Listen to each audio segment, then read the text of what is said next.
Hi, good afternoon to you, Paul. My name is Omar.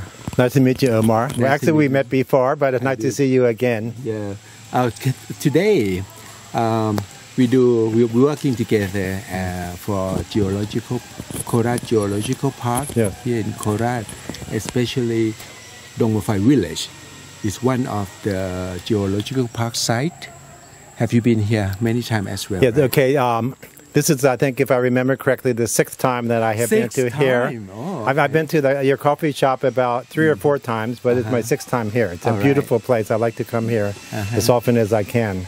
All right. So, actually, you are responsible for, what kind of sector for geological park? Well, first, let me explain. We have proposed the Khorat Geopark, which encompasses 5 districts in the middle of the Khorat Geopark province. Yes. And then, luckily or fortunately, we were recently accepted to be a national level geopark. And next year we were proposed to be an international geopark. Wow! But so far we're a national geopark. And my background is about modern plants and fossil plants. So I have been studying fossil plants at various places, especially in Tachang, where we find fossil plants. And also I've been looking at the modern plants. So here at Wat Ba Pupasung, Kun Samai from Sakaurat and I, we are trying to study as many plants as we can. Yes. And we plan to put signs up so the visitors can know the names of some of the trees. What kind of first attraction here when you have seen the view or the scenic here? Well, the first time here I was just amazed because you go to the cliff and there's just sheer drop-off cliff and you can have a very good view. And I have lived in Khorat for more than 20 years. I didn't know it existed. I didn't know there was a big cliff like this, so it was amazing. And not that far where you live. No, right? not very far from where I live. Correct. And so the cliff is amazing, and then a lot of trees, and so the temple is just right on the top of a cliff. Exactly. And then it's you can have a beautiful view from the temple. Yep, I agree. So from 20 years at that time, you also responsible for this kind of project or not yet? No, we didn't start the Khorat Geopark. The first time I was involved with the Khorat Geopark was about 3 years ago. 3 years ago? Yes. Wow, it's such a nice progress. It's very fast. Yes. You know, we are going to the right direction, I believe. Yes. And how about the component to get together for the geopark? Is it completely like everything? Okay, well, it's a very big project. So in order to be successful, to be an international geopark, you have to have all the groups working together. Right. So the villagers, the officials from all the 5 districts, the people at the universities, we all need to work together, and we try to work together. That's great. Sometimes it's difficult to get everyone together, but we're trying. And I think we're quite successful so far. Quite successful? Yes. Yeah, okay. And what is from now on, probably within 2 years from now, we'll be registered to the UNESCO. Hopefully. Hopefully. Because next year, the plan is by the end of next year, we will submit the official application. Right. So it'll be 1 year from now, and it will take about 1 year to evaluate it. So in 2 years, we may find out if we're successful. So the committee will come over here. Yeah, we submit an application, and if it looks good, people from the international team will come here and look at the sites and see if we're satisfactory to be proposed as a global geopark. Okay. So I do believe, as you said, really successful. I hope so. Yes. And so don't worry about it. And how about the tree?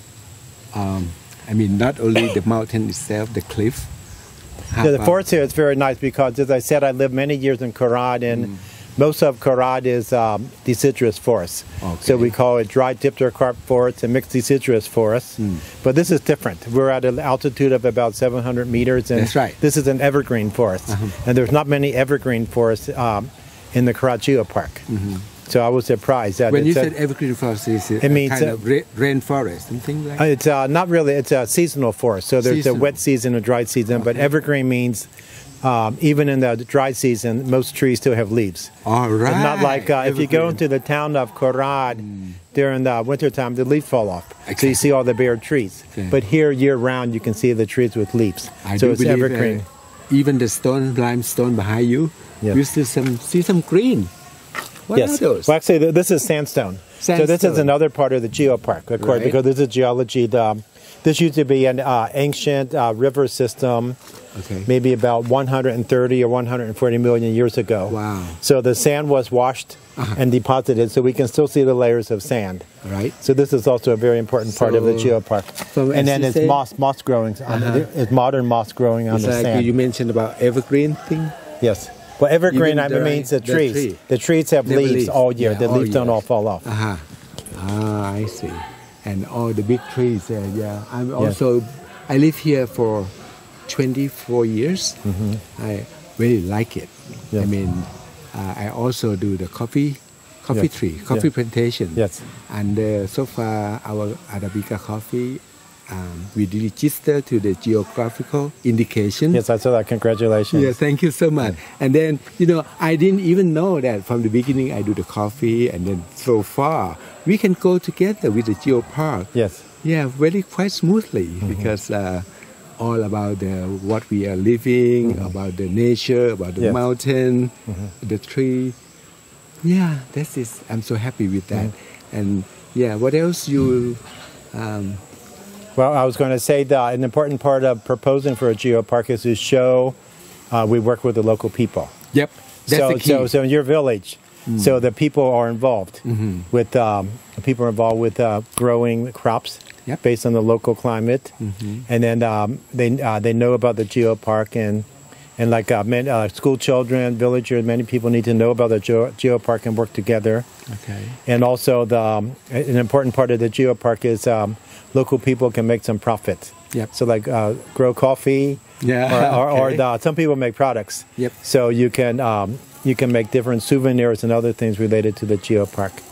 Okay. From my opinion, I believe how are we going to live with the nature? Like really fit into it. We are not going to do something like the key word is sustainable. Yes. So I do believe if we doing the right way, and the nature, okay, right here, and also the people living, everything fit. Yes, that's Yeah. part of the geopark plan. All right. So I believe you will come back and forth so many times from I would now like to on. come here again. Yeah. Yes. And very soon, as you mentioned, we are going to under the register under the UNESCO. We'll be under UNESCO. And if Yeah. it's successful, we will be called a global geopark. Global Geopark. So, ladies and gentlemen, I'm so happy to talk to Professor Paul right here. And we believe that what we are doing today is for the nation. We serve the community. We serve for the people. And to be continued. So let's see. See us again next time. Thank you.